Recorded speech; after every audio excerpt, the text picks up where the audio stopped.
Hello everyone, welcome back to Carnivorous Plants Hub. Over the last few weeks I've repotted more than 200 Venus flytraps, divided a ton of Sarracenia, completely reorganized my growing setup, and finally started moving everything back out into the sun after months in the garage.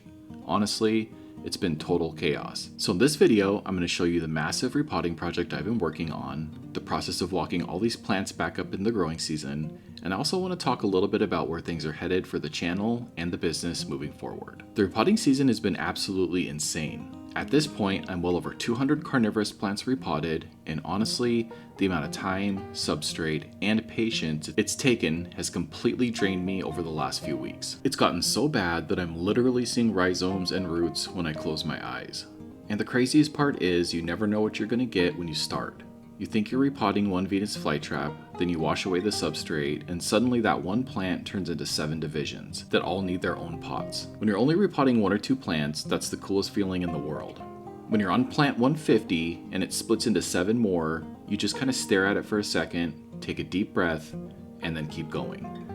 And it's not just repotting itself, it's mixing the massive amounts of substrate, filling trays, cleaning up soil everywhere, and spending way more money on supplies than you planned. But once everything is finally finished, it really does feel worth it. Seeing all these plants freshly potted up, healthy, and ready to explode with growth for the summer makes all the exhaustion disappear. One of the biggest goals I've been working toward is finally having enough of my own plants to sell consistently. If you've been following this channel over the last 4.5 years, then you already know. Starting my own carnivorous plant nursery has been the dream since day one. But I also knew this wasn't going to happen overnight. I have a full-time job, 3 very full-time kids, and most days there just aren't enough hours to make progress as fast as I've wanted to for this crazy dream of mine. But little by little, progress has been happening. And honestly, the support from this community has completely blown me away. From watching the videos to buying soil and repotting kits from the website, you guys have helped make all this possible. The amount of support that I've received is more than I ever imagined, and I genuinely just want to say thank you.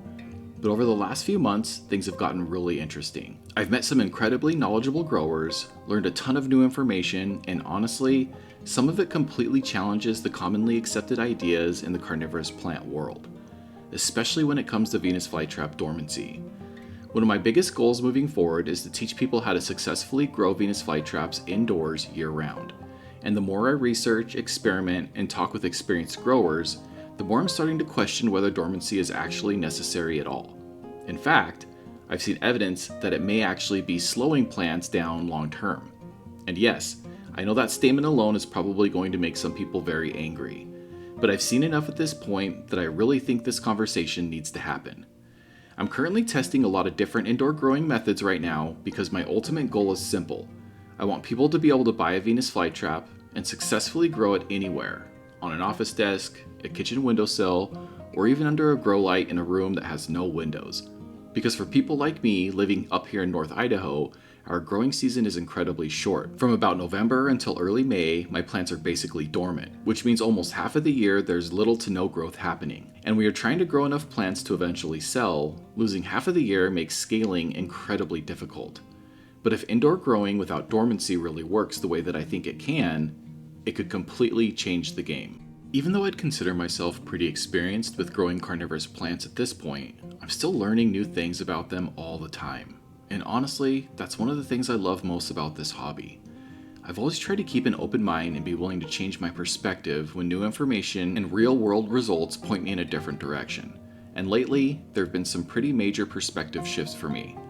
Some of the things I'm learning right now completely challenge ideas I've believed for years. And honestly, that's really exciting. Because at the end of the day, I don't care about doing things the traditional way, I care about finding the best way to grow healthier, stronger plants, and helping more people succeed with this hobby. And I'm really excited to start sharing all that with you guys here very soon.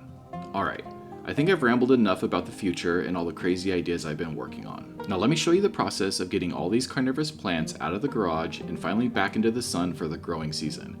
But before we do that, make sure to pour a little water on the like button and subscribe to help this channel grow. Also, if you're planning on repotting your Venus flytraps or Sarracenia soon, I do have repotting kits available over at carnivorousplanthub.com that take a lot of the guesswork out of the process. I spent countless hours dialing in what I feel is the perfect blend of peat moss, perlite, and crushed glass to create a mix that holds moisture really well while also allowing excellent drainage. It's the exact same substrate mix that I personally use for all my Venus flytraps and Sarracenia. Each kit comes with a planter and enough substrate to completely fill it, with always a little bit left over. And if you want to see exactly how I make the soil mix, I also have a full video walkthrough on the website where I break down the entire process step by step. You can also check out hundreds of reviews from other growers who've been really happy with their kits. I'm also getting very close to offering live plants on the website, so definitely keep an eye out for that as well. There's a link down in the description and the pinned comment. Alright, let's get to these flytraps, Sarracenia, and all the little hitchhiking sundews back into the sun. Now, this process is honestly way more annoying than it should be. The table is way too heavy to move with all the plants on it. So first we have to move every single plant off the table, just so we can move the table so that we can move all the plants right back onto the table again. Completely logical. The problem is we also need somewhere safe to temporarily put hundreds of carnivorous plants while we move everything around. So for a while, the plants are basically just scattered absolutely everywhere. And because the chickens are out today, we can't really leave anything on the ground unless we want total chaos. Even the Sarracenia are kind of living dangerously right now. To speed things up, we load as many plants as possible into these crates and haul them up in batches. It definitely helps, but it still takes forever. Alright, everything is finally cleared out, and now it's time to move the table up into the growing area for the season. Before I start putting plants back, I like to clean out all the trays a little bit. Over time, they build up algae, dirt, and all kinds of nasty stuff. Nothing too crazy though, just a quick scrub to get most of the gunk out. You can also see here that the chickens are volunteering as emotional support during this process. We carry all the Sarracenia up by hand so they don't bounce around too much, and honestly, these plants are looking way better this year compared to what they looked like last season. The lighting setup has been improved, and I've also been feeding them fertilizer pretty heavily. I actually have a full video coming soon showing exactly how I fertilize my Sarracenia, because the growth this year has been absolutely insane. So if you haven't subscribed yet, definitely make sure to do that. Now when you're organizing carnivorous plants outside, placement actually matters a lot more than people think. The sun tracks across the front of this table throughout the day, so I keep the taller Sarracenias in the back to avoid shading the Venus flytraps. You also want to pay attention to the pot size. Bigger planters can shade smaller ones surprisingly fast, especially later in the day. Understanding the path of the sun really helps when deciding how to organize your collection. And after a very long day of moving plants around, everybody finally earns a drink.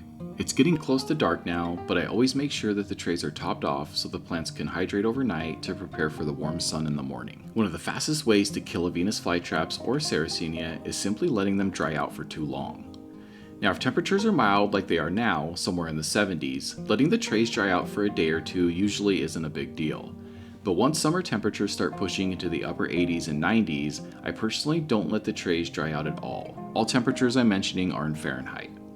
And there we go. Everything is finally outside and looking really good. Now the flytraps will probably go through a little adjustment phase over the next couple of weeks. No matter how strong my grow lights are indoors, the plants always need a little time to adapt back to full outdoor sun. They'll usually look a little rough at first, then suddenly explode with growth once they settle in. If you have any questions about my setup, my process, or growing carnivorous plants in general, definitely leave a comment below. I try really hard to answer as many questions as I possibly can. And if you enjoyed this video, don't forget to pour some water on that like button and subscribe, because I've got some really interesting content coming very soon, especially about indoor growing and Venus flytrap dormancy. And if you want to see how I prepare these plants for spring growth before they even come outside, check out the video popping up on the screen right now. Thank you guys so much for hanging out with me today, and I really hope to catch you in the next video. Bye!